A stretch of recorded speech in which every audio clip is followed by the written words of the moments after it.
Ako nga po pala si Wally Limhoco ng Lionheart Game Farm. Located po to sa Mexico, Pampanga.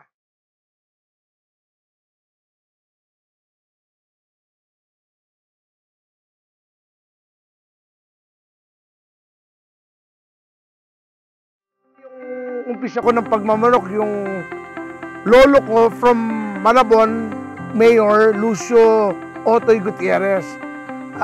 Nagmamanok yun tsaka race horses. So, yun, iningganyo nila kaming mga apo niya na mag-breed ng manok. So, normally kasi yung farm niya is in Lipa, Batangas. So, ang ginagawa ko nung araw, namimili-mili lang ako ng mga backyard breeders sa Batangas. Tapos, umabot na nagba-backyard breeding muna ako, nagta-trial and error, palaban-laban ng konti. Tapos, yun na nga, nakapag-asawa ako ng Shoson from Malabon and Bataan also. Nakita ko na yung mga materyales na gusto kong umpisahan. So yun, ako ng mga blues, mga white kelsos, mga sweater. Doon na nagsimula. Yan ang siyempre, mga mentor ko. Nung nagsimula ko, mga Shoson family, mga Tito Fred Katigbak from Lipa, naging classmate ko nung high school, si Tony Antonio and Tito Patrick. Yan ang mga naging mentor sa akin. Yun, hanggang sineryoso ko na yung pagmamanok. Ito, dumadami yung breeding ko. Nag-start ako kasi the first time, nasa fish pan lang ang manok ko. Nakatipi lang yun sa pilapil. Tapos nung dumadami na at naiinganyo na ako magparami, bumili ako ng farm sa Bataan, sa Samal. Nung medyo nagsiseryoso na ako at maganda na yung nagiging labas ng laban at ng breeding, kumuha ako dito sa Mexico, Pampanga, mas malaki. Ang napuproduce ko ngayon dito, 400 to 600 stags every season. Ang ginagawa ko lang yung kaya lang ng bulsa. Pero actually, not quantity, quality yung pinalalabas ko. Talagang pinapatay ko lahat ng reject simula nung nagsimula na ako. Kaya makikita nyo, medyo uniform na ngayon yung mga manok ko.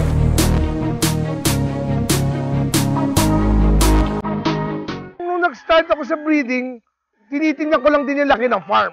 Let's say 2 hectare lang yung nabili ko. Yung tama-tama lang sa lugar, tsaka yung kaya lang ng bulsa ko. Pero ngayon nung medyo nag-expand na ako, bigger farm, dahan-dahan kong dinadamihan kasi ayoko mag-produce ng trial and error, ang tagal niyan eh. Normally, sayang lang sa pagkain. Quality na ang gusto ko, not quantity. Kaya ako dito napunta, malapit yung access niya. Near the exit of Mexico, tsaka nagpaparenta kami sa gasoline station dito, yung nasa LX na Shell. Ito yung likod. So, kung makikita nyo sa highway, may tarpaulin. Ito na yung likod ng farm. Yung accessibility is better than sa Bataan eh. Yung difference ng mga pinuntahan kong farm, depende lang naman yan sa weather eh. Minsan hinahanap nila yung weather sa manok. Sa akin naman, nandito na rin yung business. Dinala ko na rin dito yung passion ko sa pagmamanok. At the same time, naiikutan ko yung business namin. Pangalawa, yung iba kasi naghahanap ng mga clay, bundok na farm.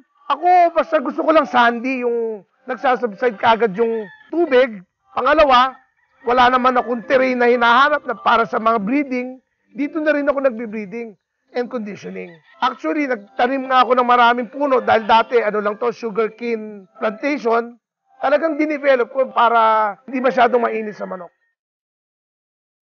Yung passion ko sa pagmamanok, hindi ko naman inisip na aabot ako sa dadaming breeding ko eh.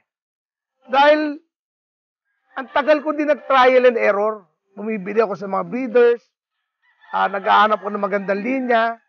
Pag kinos mo, hindi naman agad. Maganda yung kinalalabasan niya eh.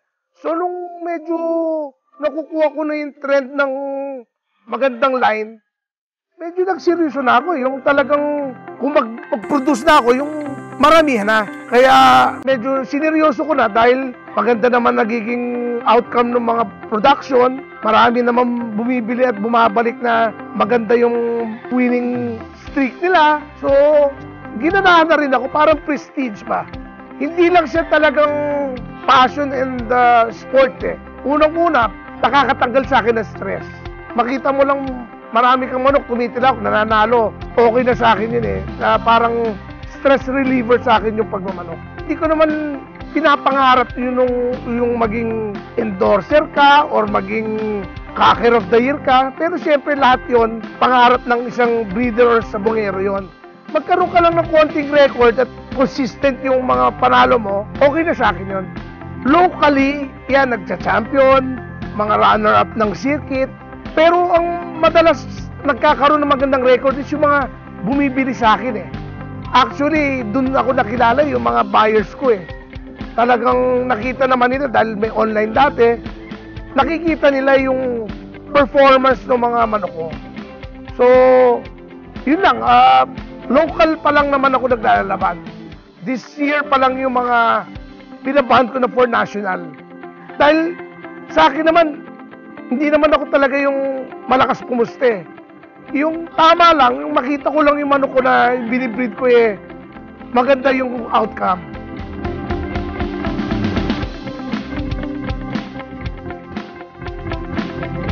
Hindi naman mabubuo yung lahi ng game farm.